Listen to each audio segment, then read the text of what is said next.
정보망에 정보 공개하는 게 우리 전속 중개계약 체결하면 정보망 또는 일간신문에 정보를 공개하는데 정보망 또는 일간신문이죠. 정보망과 일간신문이 아니고 현실적으로는 어디에다 공개하겠어요?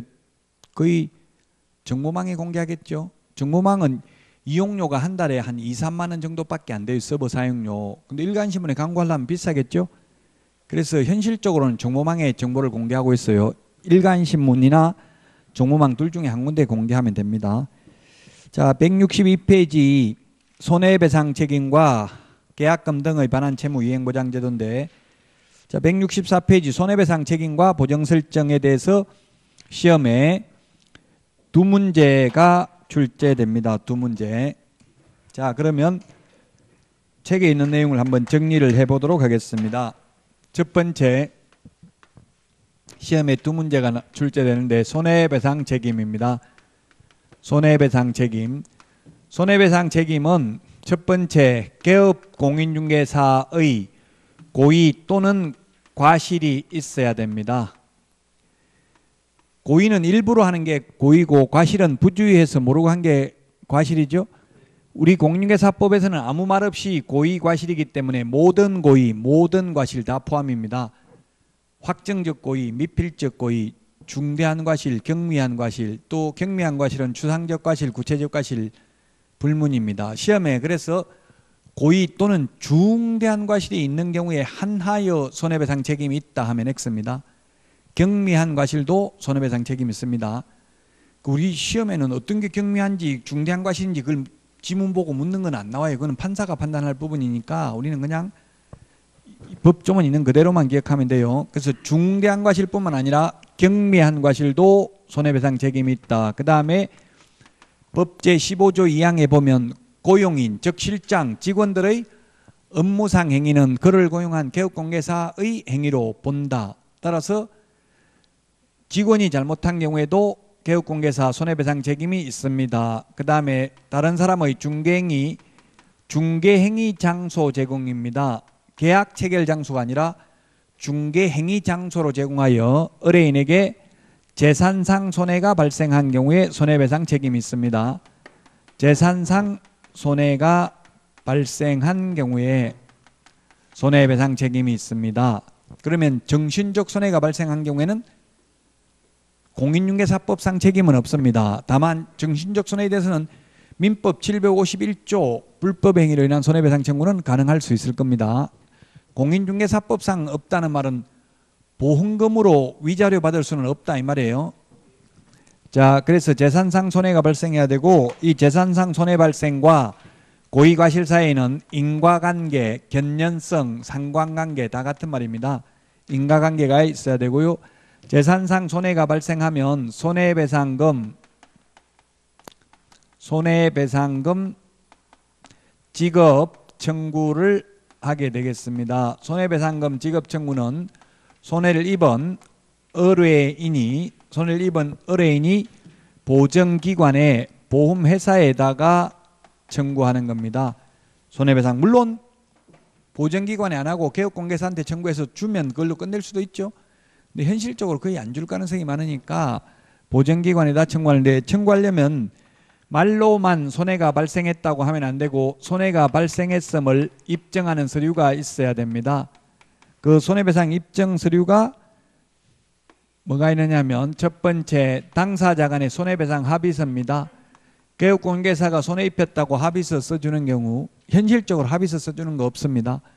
그 대부분은 뭘 하겠습니까? 판결문, 성소, 판결문, 그 다음에 판결문과 동일한 효력이 있는 화해조서, 청구 일락조서, 조정조서, 지급명령서 이런 것 중에서 하나가 있으면 됩니다. 자, 손해배상금 지급 청구를 하면 손해배상금을 지급해 줍니다. 손해배상금을 지급을 해주는데 손해배상금 지급은 보증기관이 의뢰인에게 직접 지급을 합니다. 개업공개사에게 주가지고 다시 의뢰인에게 주라고 하지 않고 손해배상금을 지급하고요. 손해배상금을 지급하고 나면은 다시 재보정 설정을 해야 됩니다. 다시 보정 설정을 해야 되는데 15일 이내입니다. 15일 이내에 30일 이내 X 이런 식으로 출제됐습니다. 15일 이내 재보정 설정 다시 보정가입을 해야 되는데 재보정 설정 방법에는 서울보정보험에 가입하는 방법이 있고 그 다음에 서울보정보험 공제가 있는데 서울보정보험 공제는 다시 가입을 해야 됩니다. 다시 가입을 해야 되고 법원에 공탁한 경우에 재보정 설정은 부족분을 보전하면 됩니다. 부족분을 보충하면 됩니다. 손해배상을 지급하고 나면 다 끝나는 게 아니라 구상권을 행사합니다. 너가 갚아야 될 돈을 내가 갚았으니 내가 갚은 돈을 돌려달라고 요구하는 것을 구상권이라고 합니다. 그래서 구상권은 보증기관이 보험회사가 개업공개사에게 구상권을 행사하고 그러면 개업공개사는 또 직원, 실장의 잘못으로 손해가 발생했으면 고용인, 실장에게 구상권을 행사할 수 있습니다. 너가 갚아야 될 돈을 내가 대신 갚았으니 돌려달라고 요구할 수 있습니다. 자, 이런 손해를 배상하기 위해서 보정 설정을 해야 되는데 보정 설정 앞에 위에 손해배상에서 한 문제 밑에 보정 설정에서 한 문제에서 두 문제는 출제됩니다. 보정 설정 방법은 세 가지 방법이 있습니다. 첫 번째 서울보정보험에 가입하는 방법, 그 다음에 두 번째 협회 공제에 가입하는 방법, 세 번째 법원에 공탁하는 방법, 세 가지 방법이 있다. 세 가지 중에 한 가지만 선택해도 되고 세 개 다 선택해도 상관은 없습니다. 그러면 시험에 협회 공제는 협회 회원에 하나여 가입할 수 있다. X. 협회 회원이 아니라도 협회 공제 가입할 수 있고요. 협회 회원이라도 공제 가입하지 않고 서울보정보험 가입할 수도 있습니다. 현실적으로 공탁하는 경우는 없습니다. 왜냐하면 공탁을 하면 공탁금은 사망을 하거나 폐업을 한 때에도 3년 동안 회수할 수 없습니다. 그래서 현실적으로 공탁은 안 한다고요. 왜냐하면 만약에 1억을 공탁해 놓으면 그 이자만 가지고 보험료가 되는데 굳이 공탁해 놨다가 3년 동안 찾지도 못하는데 할 사람은 없겠죠. 한 명도 없습니다. 우리나라에 공탁을 하는 사람은. 그래서 모든 개업공개사의 보정 설정 방법은 동일하다 이렇게 나오면 좀 생각을 해봐야 돼요. 그건 전체적인 맥락을 보고 해야 돼요. 동일하다는 말은 이 셋 중에 아무거나 선택하면 되는 게 동일하다는 취지로 나왔다면 옵니다. 누구누구는 보험가입해야 된다, 누구는 공제가입해야 된다, 누구는 공탁해야 된다 이런 거 시험에 다 X입니다. 특수법인은 반드시 공탁해야 한다 X라고요. 협회 회원은 반드시 협회 공제가입해야 한다 X. 세 개 중에 아무거나 자유롭게 선택할 수 있다. 가입 방법은. 근데 보정 설정 금액은 차이가 있습니다. 보정 설정 금액은 법인인 경우, 즉 회사가 되겠죠. 법인인 경우 2억 원 이상 가입을 해야 되고요. 그 다음에 법인의 분사무소는 사무소마다 각각 1억 원 이상 가입을 해야 되고요. 그 다음에 개인개업공개사도 1억 원 이상 가입을 해야 되고 지역농협은 1천만 원 이상 가입을 하면 됩니다. 특수법인은 1천만 원 이상이라고 하면 X입니다. 특수법인 중에서 지역농협만 1,000만 원 이상 가입이 되겠습니다. 그 다음에 보정 설정 시기, 이 보정 설정 시기는 우리 핵심 비교 정리 프린트 56번에 있습니다. 시험에 잘 출제가 됩니다. 보정 설정 시기는 처음에 보정가입은 반드시 등록 후 등록증 교부 전 또는 업무 개시 전 등록증 교부 또는 업무 개시 전에 해야 됩니다. 등록은 반드시 되어야 합니다. 무등록자는 보험가입을 할 수 없습니다. 무자격자들은 보험금으로 받을 수도 없죠. 그래서 손해배상을 반드시 등록 후입니다. 그런데 분사무소 설치 신고나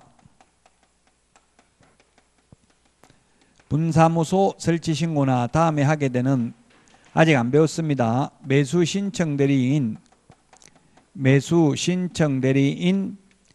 등록 신청의 경우에는 미리 해야 됩니다. 이건 미리 보증가입을 해야 된다. 왜냐하면 무등록은 아니기 때문에 분사무소의 경우는 이미 주된 사무소가 등록되어 있기 때문에 그렇습니다. 자, 그 다음에 보증의 변경입니다. 보증의 변경은 효력 있는 기간 중에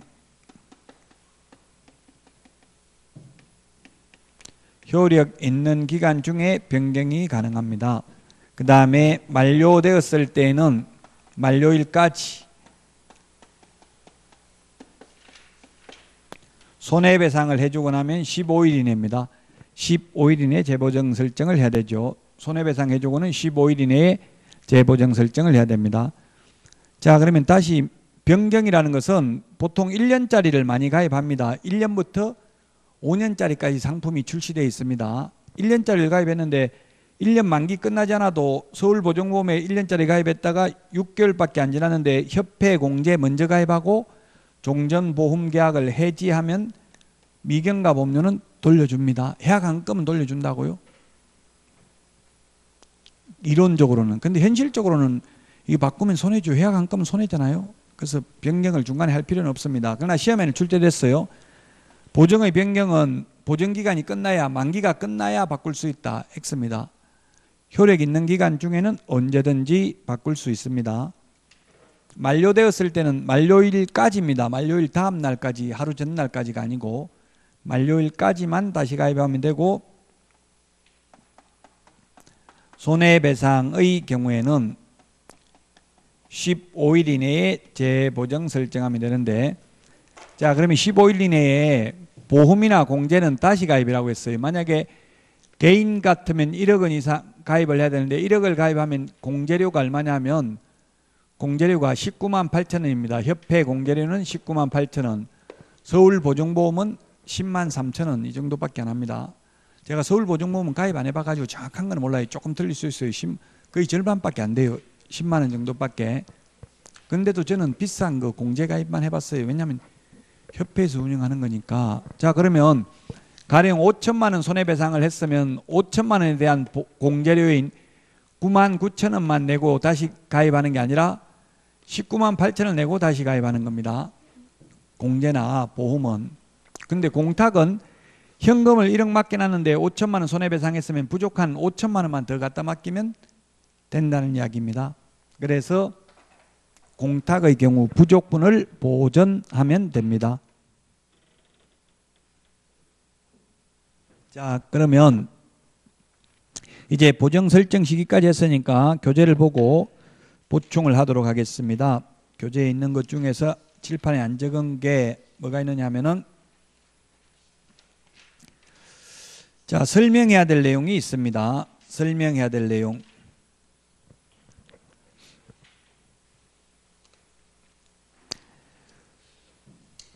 설명해야 될 게 어디 있냐면 171페이지 3개가 있습니다. 170페이지 맨 밑에 5번에 있죠. 설명해야 될 내용.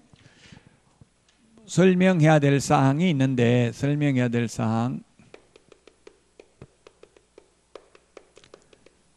첫 번째, 보장금액.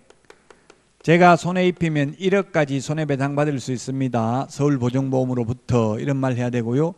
그 다음에 보험을 가입했으면 보험회사, 공제를 가입했으면 공제조합, 그 다음에 공탁기관, 공탁을 가입했으면 공탁기관 및 그 소재지, 이 그 소재지는 공탁기관만 해당이 됩니다. 왜냐하면 공탁기관이 전국에 59개, 60개 정도 있습니다. 법원이. 거기에서 뭐 예를 들면 수원지방법원에 공탁을 해놨다, 대전지방법원에 공탁했다, 이걸 반드시 알려줘야 되죠. 아무 데나 가면 돈 주는 게 아니잖아요. 그러나 보험회사는 서울보증보험에 가입했다, 협회 공제, 한국공인중개사 협회 공제 가입했다, 이 말만 하면 돼요. 뭐 어느 지역에서 가입했는지 소재지 말 안 해도 보험금 주니까. 예를 들면 우리 삼성생명 가입했다 이렇게 하면 뭐 제주도에서 가입했던 서울에서 가입했던 다 보험금 주거든요. 어디에 가든. 그래서 소재지 이거는 말 안 해도 된다고요. 공탁기관은 그 해당 법원에 가야 찾을 수 있기 때문에 소재지를 설명해야 된다고요. 그 다음에 보장 기간 1년짜리다, 2년짜리다 이런 걸 그 보장 기간 보험 증권에 나와 있는 거 그대로 말하면 됩니다. 근데 이게 뭐 시험에는 안 나왔는 출제된 적은 없는데 사실은 현실적으로 이거 1억을 가입해도 중개 사고가 이런 게 많이 났어요. 예를 들면 한 사람에게 1억씩 손해를 입혀 가지고 50명에게 50억의 손해를 입힌 사례가 있었어요. 예를 들면 그 세입자한테는 전세라고 받아가지고 주인한테 월세라고 주고 돌려막기 하다가 예를 들면 각각 한 사람당 1억씩 해가지고 50명에게 손해를 50억을 입혔다. 그럼 우리가 1억 가입되는데 50명에게 각각 1억씩 지급하는지 여부? 아니다. 1억 가지고 50억이 나눠 가져야 돼요. 그러면 돌아오는 돈이 거의 없죠. 국민들 입장에서 보면 그렇지만 또 개업공개사 입장에서 보면 그걸 다 주려고 하면 수지상능의 원칙이 있는데 그럼 보험료를 올라가겠죠. 보험료나 공제료가 올라가겠죠. 보험회사도 망하면서 장사하려고 하는 건데 이거 손해보면서 하려고 안 할 거 아니에요. 그럼 보험료를 올릴 수밖에 없어요. 전부 다 각각 해주려고 하면. 지금 이게 좀 논의가 되고 있고 지금 올리려고 하고 있어요. 공제료를. 어쨌든 현재는 총 그 합해서 1년 동안 그 보장기간 동안 합해서 1억입니다. 사고 난 거 전부 다 합해서. 자, 그 다음에 170페이지, 171페이지를 봤고요. 그 다음에 이제 위반시 제재입니다. 위반시 제재 7번, 173페이지 7번 위반시 제재. 7번에 있는데 위반시 제재입니다. 첫 번째, 보정을 가입하지 않았을 때 보정 미설정, 아예 보정 가입을 하지 않는 경우에는 등록을 취소할 수 있고요. 취소 안 하면 업무 정지할 수 있겠죠. 업무 정지 처분을 할 수 있습니다. 근데 보정 가입은 해놓고 보정 관계 증서, 보정 증서를 교부하지 않거나 보장 금액 등을 설명하지 않는 경우, 보장 금액 설명하지 않는 경우는 100만 원 이하의 과태료입니다. 100만 원 이하의 과태료. 자, 여기까지 해서 시험에 두 문제가 출제됩니다. 두 문제. 174페이지까지 했습니다. 자, 그 다음에 177페이지 계약금 등의 반환채무 이행보장제도 시험에 한 문제가 출제됩니다.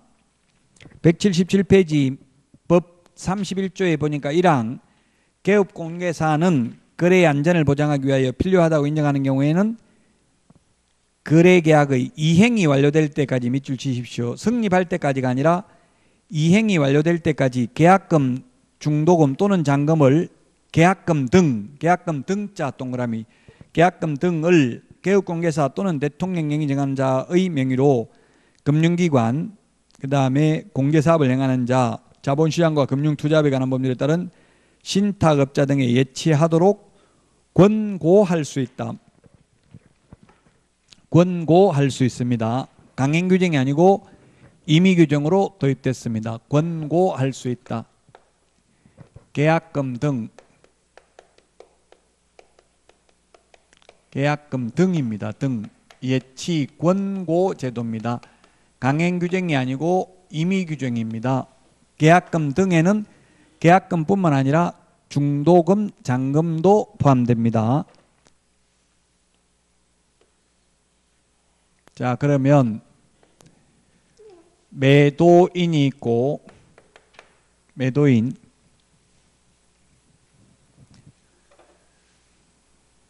파는 사람을 매도인, 사는 사람을 매수인이라고 하는데, 매매계약을 체결했으면 이건 쌍무계약이죠?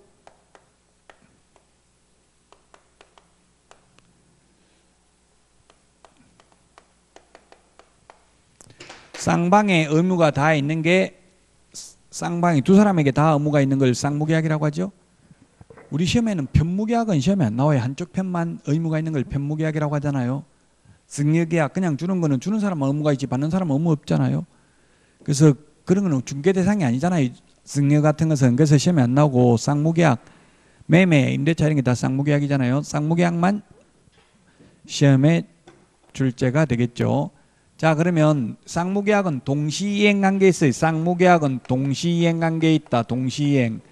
자, 그러면 잔금 치르고 등기 서류 받는 게 동시이행이다 아니다? 우리 지금 민법에서 지금 우리 거래 관행이 등기 서류 받고 잔금을 치르고 있잖아요. 그게 동시행이냐고 아니냐고요. 현재 관행이 동시행이 아닙니다. 선이행입니다. 누가 선이행이냐면 매수인이 선이행에 돈은 다 주는데 등기가 완전 넘어온 게 아니에요. 왜냐하면 민법 186조에 보면 법률 행위로 인한 물권 변동 효력은 등기하여야 한다. 민법 187조는 등기 안 해도 법률의 규정에 의해서 물권 변동 효력이 생기는 게 있다. 정확하게 말하면 동시행이 되려면 등기부에 등기관이 기재하는 것과 돈 주고 받는 게 동시에 이루어져야 돼요. 근데 현실적으로 딱 동시에 하기가 이론적인 것처럼 하기가 어렵죠.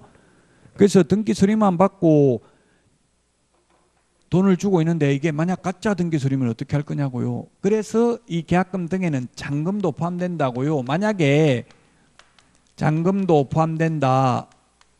조금 전에 법조문에서 읽어봤어요. 이게 동시행이면 동시행을 해야 되지 잔금은 예치하면 안 되죠.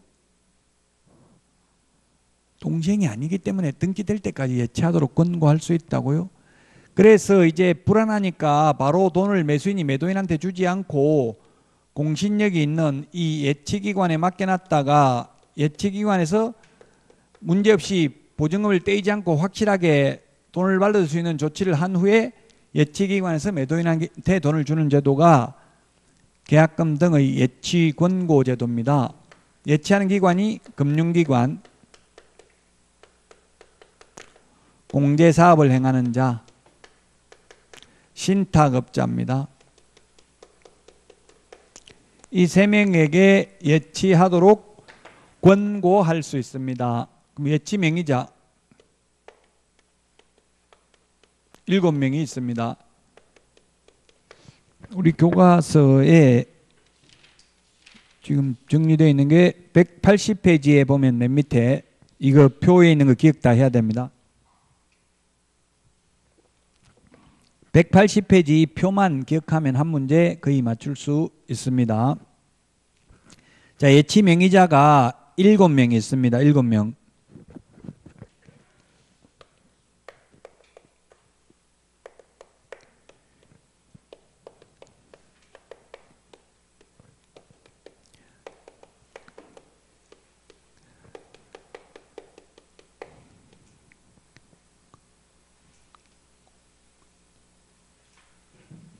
신탁업자, 재신관서,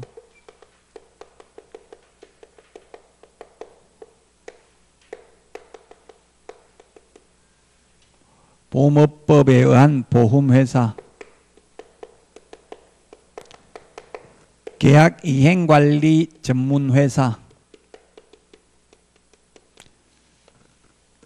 7명 명의로 예치하도록 권고할 수 있습니다.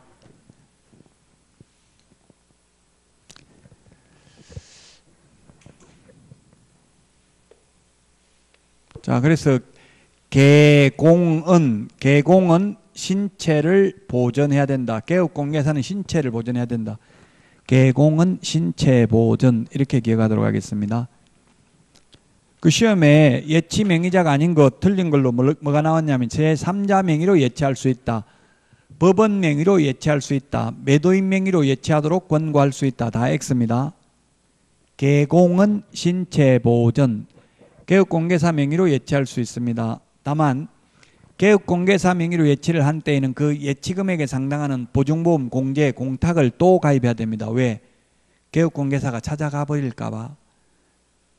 그리고 개업공개사는 자신의 예치금과 계약금 등을 분리하여 관리하여서는 아니 됩니다. 또 거래 당사자 동의 없이는 예치된 계약금 등을 인출하여서도 아니 됩니다. 그래서 사실상 개업공개사 명의로 예치할 수 있다라고 돼 있지만 현실적으로 할 수는 없습니다. 다른 사람 이름으로 예치하면 따로 보증보험 공제 가입 안 해도 되는데 개업공개사 이름으로 예치할 때만 별도의 또 보증을 가입해야 된다고요. 그 보험료를 매수인, 임차인이 부담하거든요. 위험보험료를. 그러면 매수인에게 부담을 지우면서까지 굳이 개업공개사 이름으로 예치할 이유가 없죠. 근데 이론적으로는 개업공개사 명의로 예치할 수 있습니다. 이 세 명 공개사업을 행하는 자, 은행법에 의한 은행 신탁업자 이 세 명은 예치 명의자이면서 또한 예치기관입니다. 은행이 금융기관으로 볼 수 있다는 취지로 시험에 출제됐어요. 이게 무슨 법에 의한 금융기관이라는 말이 없기 때문에 은행도 금융기관이잖아요. 그러면 이 세 명은 예치 명의자이면서 또한 예치기관이라고요. 자, 그 다음에 반환보증서 발행기관. 반환보증서 발행기관이 2명이 있는데 역시 금융기관. 금융기관, 그 다음에 보증보험회사입니다. 보증보험. 보증보험회사는 반환보증서 발행기관이고요. 보험업법에 의한 보험회사는 예치명의자입니다. 다릅니다. 이 보험업법에 의한 보험회사와 서울보증보험, 보증보험회사는 서울보증보험 하나밖에 없어요. 보험업법에 의한 보험회사는 많죠. 미래에셋생명, 뭐 흥국생명 이런 거 많잖아요. 교보생명 이런 것들 다 보험업법에 의한 보험회사입니다. 보험업법에 의한 보험회사는 수십 개가 됩니다. 근데 서울보증보험회사는 하나밖에 없습니다. 그래서 금융기관은 다 해당된다고요. 반환보증서 발행기관, 예치기관, 또 예치명의자도 은행 된다고 했잖아요. 자, 다시 한번 정리하도록 하겠습니다. 계약금 등의 예치권고제입니다. 180페이지 표 이것만 기억하면 된다고요. 계약금 등에는 박스 안에 왼쪽에 계약금뿐만 아니라 중도금, 잔금도 포함된다고 했죠. 강행 규정이 아니고 임의 규정으로 도입됐습니다. 언제까지? 계약 성립될 때까지가 아니라 이행이 완료될 때까지 예치하도록 권고해야 된다. X 할 수 있습니다. 그럼 권고를 수락하고 안 하고는 의뢰인이 결정합니다. 거래 당사자가. 그래서 계약금 등, 그 다음에 예치명의자 7명, 예치기관 3명, 반환보증서 발행기관 2명 기억하면 되겠습니다. 비용은 이 계약금 등의 예치권고제도와 관련된 비용은 매수 임차 의뢰인이 부담한다고 했어요. 왜? 매수 임차 의뢰인 때문에 예치를 하는 거죠. 매도인이 부담하는 게 아니다. 자, 그 다음에 184페이지 중개보수 및 실비 시험에 2문제 출제됩니다. 보수 계산하는 거 한 문제, 일반적인 내용 한 문제에서 2문제가 출제됩니다. 자, 그 다음에 187페이지 중개보수 청구권 발생, 그 다음에 188 행사, 그 다음에 189페이지 중개보수 청구권 소멸입니다. 중개보수 청구권 1번 발생, 행사, 그 다음에 소멸이 있습니다. 발생은 중개계약 시에 발생을 합니다. 거래계약 성립을 정지조건부로. 행사는 거래계약 시에 행사할 수 있습니다. 다만 개업공개사의 고의 과실로 인하여 그 거래계약이 무효 취소, 해제된 경우에는 무효 취소, 고의 과실로 무효 취소, 해제된 경우에는 중개보수 청구권이 소멸합니다. 못 받습니다. 중개보수. 중개계약이 뭐라고 했어요? 우리 집 팔아주세요, 사주세요 이렇게 맺는 게 중개계약입니다. 이 부분 앞에 부분은 시험에 잘 출제되지는 않습니다. 자, 그 다음에 189페이지 중개보수의 기준 한도가 있는데, 자, 중개보수는 주택하고 주택외하고 구분이 됩니다. 주택과 주택외가 있다. 주택과 주택외가 있다. 주택인지 주택이 아닌지의 구분은 공무상 용도를 기준으로 할까요? 아니면 실제 사용 용도를 기준으로 할까요? 공부를 기준으로 합니다. 공부를 기준으로. 왜냐하면 오피스텔 같은 것도 공부에는 업무시설로 돼 있어요. 그래서 주택 외로 분류됩니다. 원칙적으로. 자, 주택인 경우에는 국토교통부령이 정하는 범위 내에서 시도 조례로 정하고요. 국토교통부령에 보면 주택인 경우 매매는 0.9% 최고 한도가, 임대차의 경우에는 0.8% 범위 내에서 다시 시도 조례로 정합니다. 주택 외의 경우에는 첫 번째 85제곱미터 이하 주거용 오피스텔입니다. 주거용 오피스텔. 원래 오피스텔이 주택이 아니라고요. 그러나 85제곱미터 이하 주거용 오피스텔을, 이건 민간임대주택 특별법에서는 이걸 준주택이라고 부르더라고요. 그래서 주택에 준해서 이제 중개보수를 받도록 했습니다. 그래서 이 경우에는 매매인 경우는 0.5%, 매매는 0.5% 범위 내에서, 임대차의 경우에는 0.4% 범위 내에서만 받을 수 있습니다. 85제곱미터 이하 주거용 오피스텔만. 그러면 85제곱미터 이하 비주거용 오피스텔, 85제곱미터 초과는 주거용 오피스텔, 그 다음에 기타라고, 그래서 다 묶어서 기타라고 하겠습니다. 기타, 토지, 상가, 임목, 광업재단, 공장재단, 이거는 전부 다 매매든 임대차든 모두 둘 다 0.9% 범위 내에서 당사자 협의를 하도록 되어 있습니다. 0.9% 범위 내에서 당사자 협의를 하도록 되어 있다.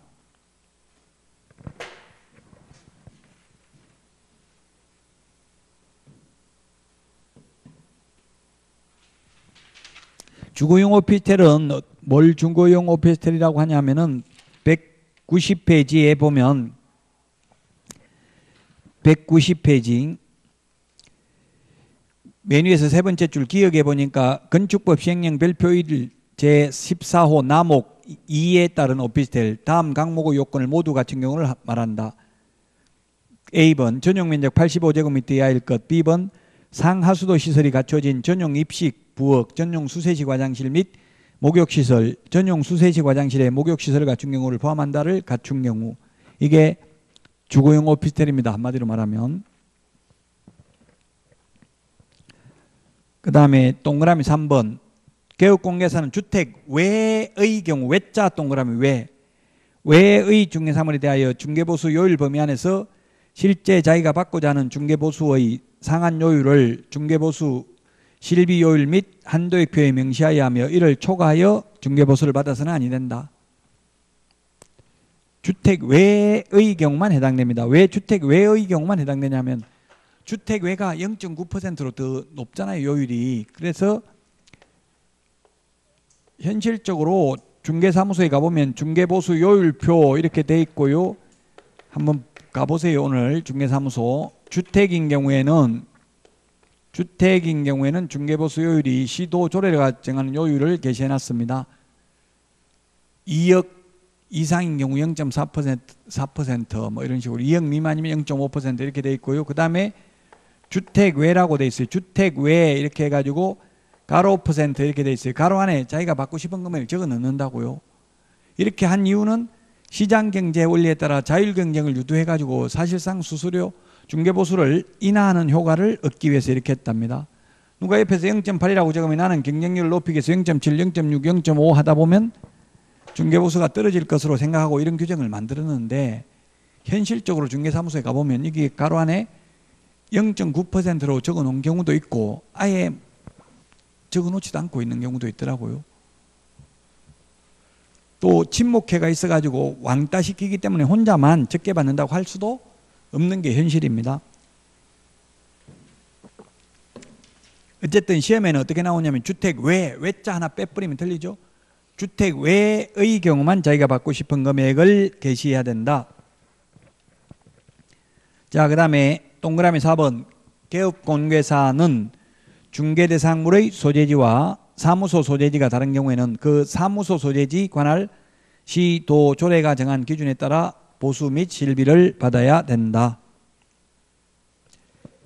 자, 그러면 예를 들면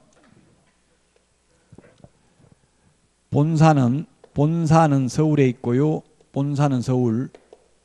그다음에 분사무소는 충청남도 천안시에 있고요. 부동산, 즉 주택은 아파트는 경기도 평택에 있습니다. 평택하고 천안하고 경계잖아요. 그래서 천안에 있는 공인중개사, 개업공개사 사무소에서 이 평택에 있는 아파트를 중개했다면 어느 시도 조례가 정하는 보수를 받냐고요. 서울시 조례, 충청남도 조례, 천안시 조례, 경기도 조례, 평택시 조례. 답은 평택 X. 사무소 기준이라고 했잖아요. 사무소 기준. 조금 전에 지금 동그라미 4번 읽어보고 풀고 있어요. 4번. 답이 뭡니까?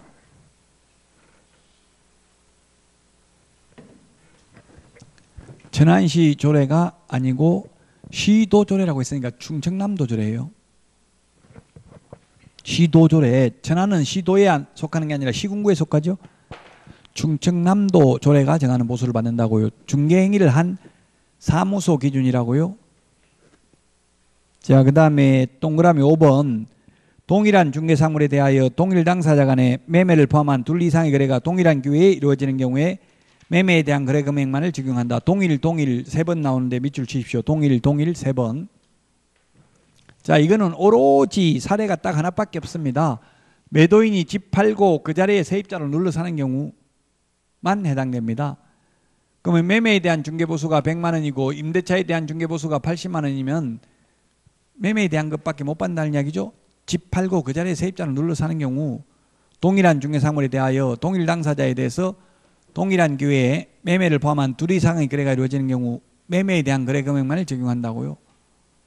집 팔고 매수인한테 세입자로 그 자리에 눌러서 또 임대차 계약을 체결했다 하더라도 매매에 대한 중개보수만 받을 수 있다는 이야기죠. 이해되죠? 안 돼요? 안 돼?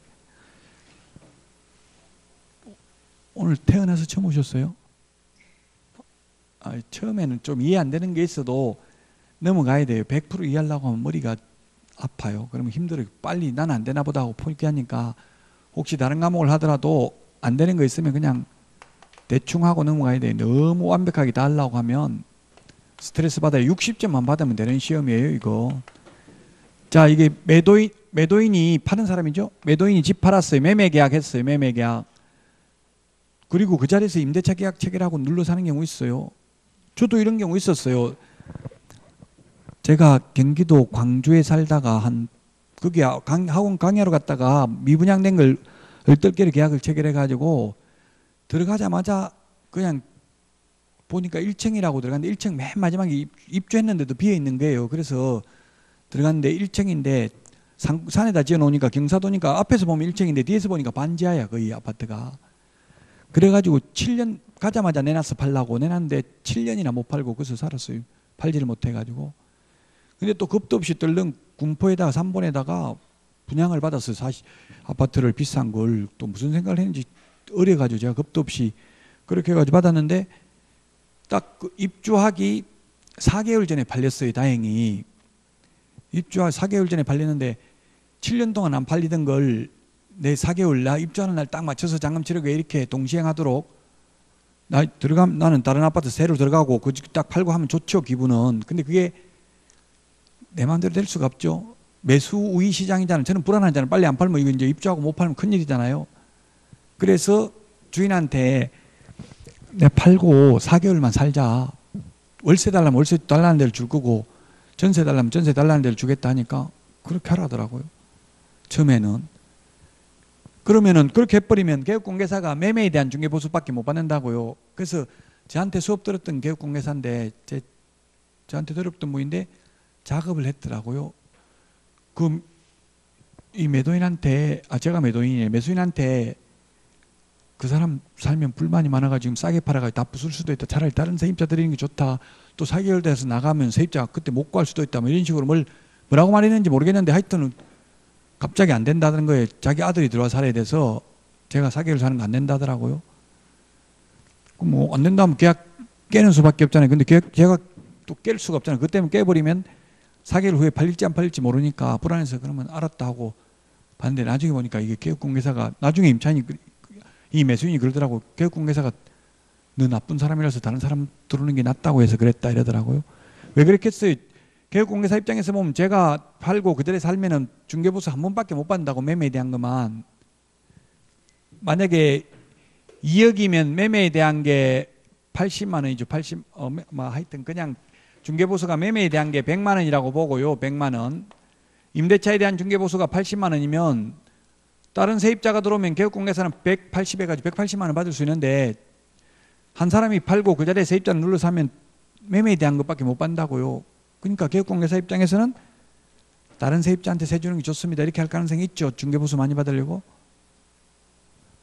왜 이렇게 하냐 저한테 물으면 법에 이렇게 돼 있다고요. 그게 거의 뭐 이거 실제 한 건 한 거나 마찬가지잖아요. 동시에 매매하고 임대차 했지만 실제로는 사실상 한 건 매매한 거나 한 건 한 것밖에 안 되잖아요. 노력이. 그러니까 중개보수 한 번밖에 못 받는다고. 그 자리에 집 팔고 세입자를 눌러 사면 이해돼요 이제? 혹시 좀 이해 안 되는 게 있어도 참아야 돼요. 너무 분노를 느끼고 이러면 스트레스 받고 건강에 안 좋고 빨리 포기하게 돼요. 시험 볼 때까지 가야 돼요. 끝까지. 이게 마약이에요. 마약 공부하는 거 이미 한번 발들여 놓으면 뺄 수가 없어요. 합격할 때까지. 그러니까 최선을 다해서 오래 합격해야 돼요. 마약도 한번 먹으면 못 끊잖아요. 그러니까 이게 부동산이 그렇더라고. 제 친구도 10년 동안 10년 만에 합격해서 한 1년 하고 쉬었다가 딴 일 하다가 또 공부해보고 또 한 3년 쉬었다가 또 하고 이러다가 결국 10년 만에 합격하고야 말더라고요. 다른 데 가보니까 이게 부동산만큼 매력적인 직업이 없는 거예요. 지금 뭐 경기가 안 좋다, 거래 안 된다. 지금 여러분들 합격하고는 또 어떻게 변할지 몰라요. 부동산 경기는 계속 변해. 그대로 가는 게 아니라 올라갔다 내려갔다 올라갔다 내려갔다 하면서 계속 우상향하고 있죠. 계속 장기적으로 보면 올라간다고요. 근데 지금 단지 내려가는 시점일 수도 있어요. 지역에 따라서는. 그렇지만 중개업을 하는 사람은 가격이 집값이 내려가든 올라가든 그거 아무 상관이 없어요. 중개만 하면 아무 상관이 없다고요. 물론 집값이 올라가면 중개보수는 조금 더 높겠죠. 근데 내가 투자 안 할 것 같으면 올라가든 내려가는데 크게 영향을 받을 필요는 없어요. 만약에 이게 올라가지도 않고 내려가지도 않고 가면 만약에 거래가 그대로 계속 간다면 더 거래 안 돼요. 사는 사람은 올라갈 걸로 생각하고 사는 거고 파는 사람은 내려갈지도 모른다는 생각하기 때문에 팔죠. 항상 이 고정이라면 불변의 가격이 형성된다면 살 필요가 없잖아요. 그거 굳이 그냥 새 사는 게 낫죠. 차라리 그대로 올라갈 가능성 없다면. 자, 결론은 동일 그 세 번 밑줄 치세요. 동일한 중개대상물, 동일 당사자 간의 동일한 기회 세 번 다. 이 케이스는 이 사례는 오직 집 팔고 그 자리에 세입자를 눌러 사는 경우밖에 없다고요. 자, 그 다음에 6번 동그라미 6번 주택의 면적이 2분의 1 이상인 경우에는 전부 주택에 대한 중개보수 규정을 적용한다. 주택의 면적이 2분의 1 초과가 아니고 이상이에요. 예를 들면 100제곱미터가 있는데 50제곱미터는 주택, 50제곱미터는 상가. 이게 옛날 구멍가게 같은 거 방 딸린 가게 이런 거 있잖아요. 그럼 딱 절반은 상가, 딱 절반은 주택 이렇게 돼 있으면 전부 100제곱미터 모두 주택에 대한 중개보수 규정을 적용한다. 이거 왜 그러냐 이렇게 따지면 이해가 안 된다. 왜 이렇게 하는지 그런 거 이해하려고 하면 시험 못 봐요. 그렇게 법을 만들어 놓은 거예요. 그래서 왜 그러냐고 닦고 따지면 국회의원한테 물어봐라. 국회의원들이 법 만들었으니까 이렇게.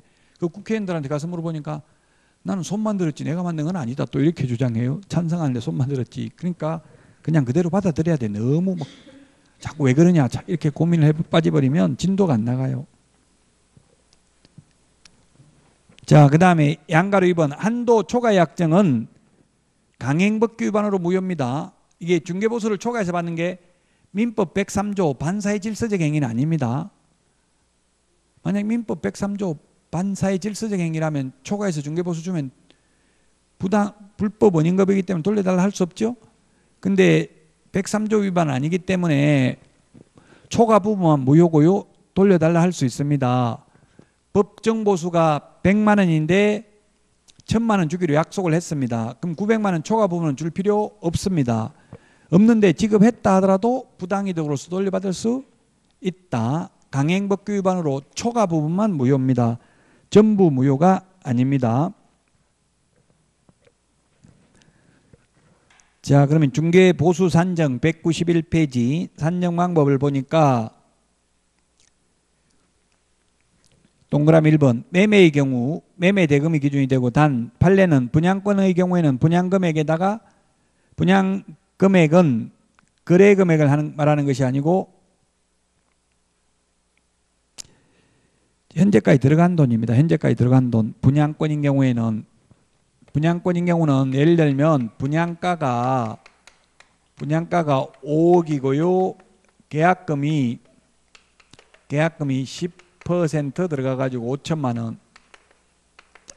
그 다음에 1차 중도금이 5천만 원. 이렇게 들어간 상태에서 거래가 이루어졌다면 지금까지 들어간 돈 1억에 대해서만 중개보수를 받을 수 있다 이 말이에요. 만약에 프리미엄이 1억이 붙었으면 1억까지 합하면 실제 돈 주는 거 얼마 주고 거래하는 거예요? 2억 주고 사는 거잖아요. 그래서 2억에 대해서만 곱하기 요율을 한다 이 말이에요. 분양가가 상관없고요. 잔금까지 다 치렀으면 그 잔금까지 들어간 금액 다 포함시키겠죠.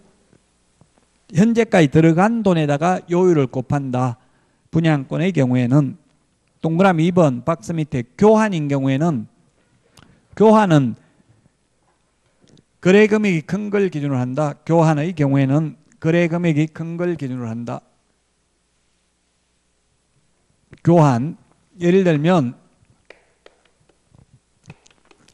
2억짜리 상가와 3억짜리 주택을 교환하는 경우에는 상가는 0.9%니까 2918, 180만 원입니다. 중개보수가 180만 원입니다.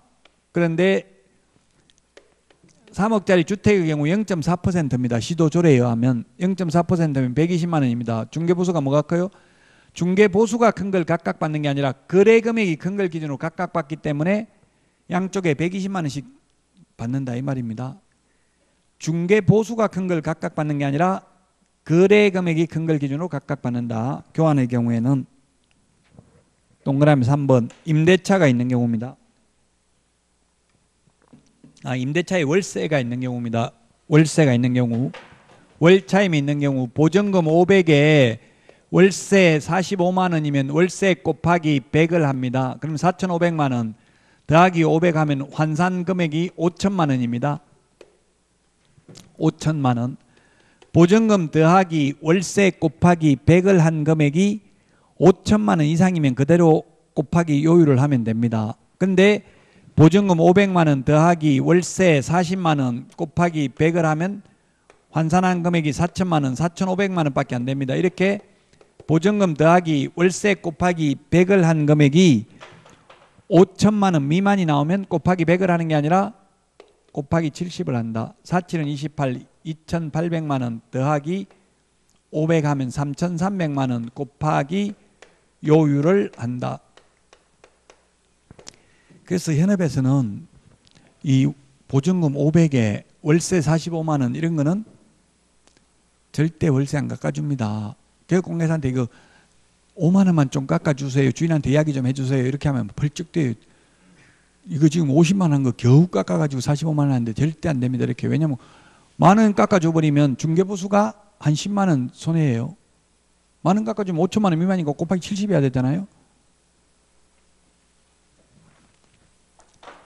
보증금 더하기 월세 곱하기 100을 한 금액이 5천만 원 미만이면 보증금 더하기 월세 곱하기 70 한다고. 70. 그 왜 70 하냐 저한테 물으면 답 안 나와요. 그런 건 고민하지 말라고 그냥 법에 곱하기 70을 하라고 규정되어 있어요. 동그라미 4번에 보니까 중개보수는 거래 당사자 쌍방으로부터 각각 받습니다. 매수인 매도인 쌍방으로부터 각각 받는다. 5번, 6번은 권리금은 중개보수 계산할 때 포함시키지 않는다. 그 말은 권리금을 포함시키지 않는다는 말은 권리금 알선하고 돈을 못 받는다는 뜻이 아니라 많이 받든 적게 받든 그건 중개보수가 아니니까, 중개상물이 아니니까 알아서 하라는 이야기예요. 중개보수는 초과해서 못 받잖아요. 초과해서 받으면 1년 이하의 징역이나 1,000만 원 이하의 벌금이고 초과 부분은 무효이기 때문에 돌려줘야 된다고 했어요. 또 등록도 취소할 수 있습니다. 초과해서 받으면. 192페이지 중개보수 지급식입니다.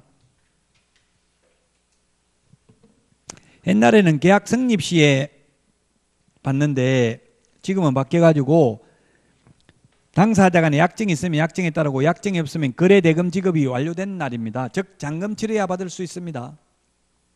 수도권에서는 거의 잔금 치료야 받고요. 또 나주나 이게 전라도 쪽 이런 데는 가니까 계약시에 다 받더라고요. 계약시에 받아도 위반은 아니죠. 계약시에 주기로 약정하면 되죠. 계약세. 그래서 보통 계약서에 보면 계약 성립 시 중개보수는 모두 지급하기로 한다 이런 거 많이 적어놔요. 그럼 주면 받으면 돼요. 자, 그 다음에 실비와 영수증인데 7번. 실비 받을 수 있습니다. 실비 들어가는 거 있으면. 이 권리관계 등의 확인에 소요되는 실비는 매도, 임대 의뢰인한테 받을 수 있고 계약금 등의 예탁금 제도와 관련된 실비는 매수, 임차 의뢰인한테 받을 수 있습니다. 등기사항 증명서 발급하는 데 들어가는 비용을 매도인한테 받을 수 있어요. 그 이유가 뭐냐면 민법에 보면 완전한 소유권을 넘겨주고 잔금을 받는 게 동시행관계입니다. 그럼 완전한 소유권, 가압류 같은 거 만약 매매 대금이 10억인데 거기에 비해서 아주 소액인 10만 원 가압류가 되어 있다 하더라도 그 가압류 말소하기 전에는 잔금 지급을 거절할 수 있다. 동시행 항변권을 행사해서 그게 판례 입장입니다.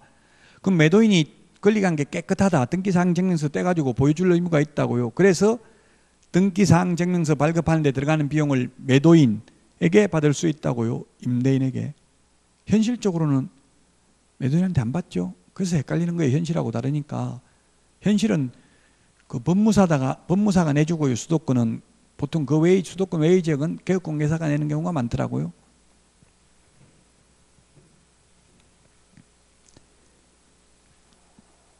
그 다음에 중개보수 영수증은 교부할 의무도 보존할 의무도 없습니다. 중개보수는 단 그 대신에 확인 설명서에 중개보수 산출 내역을 설명하고 서식에 기재도 해야 되죠.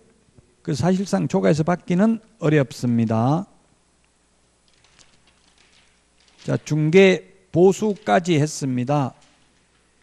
이제 다음 시간은 다음 주에는 196페이지 지도 감독 부터 하고 조금 모르는 게 있어도 넘어가야 됩니다. 그렇다고 계속 진도 안 나고 하나만 잡고 있을 수는 없거든요. 2달마다 계속 끝내야 되잖아요. 학교에서는 이거 한 학기 동안 강의합니다. 근데 우리는 2달마다 계속 끝내야 되니까 좀 모르는 게 있어도 넘어가고 또 다음에 반복하고 계속 3월 달에 또 처음 시작하고 5월 달에 또 처음 시작하고 7월 달에 또 처음 시작하고 9월 달에 또 처음 시작하잖아요. 처음부터 계속 반복됩니다. 그래서 조금 모르는 게 있어도 슬퍼하거나 노여워하지 마시고요. 다음 주에 196페이지 하고 쉬었다가 오늘 문제 풀어보도록 하겠습니다.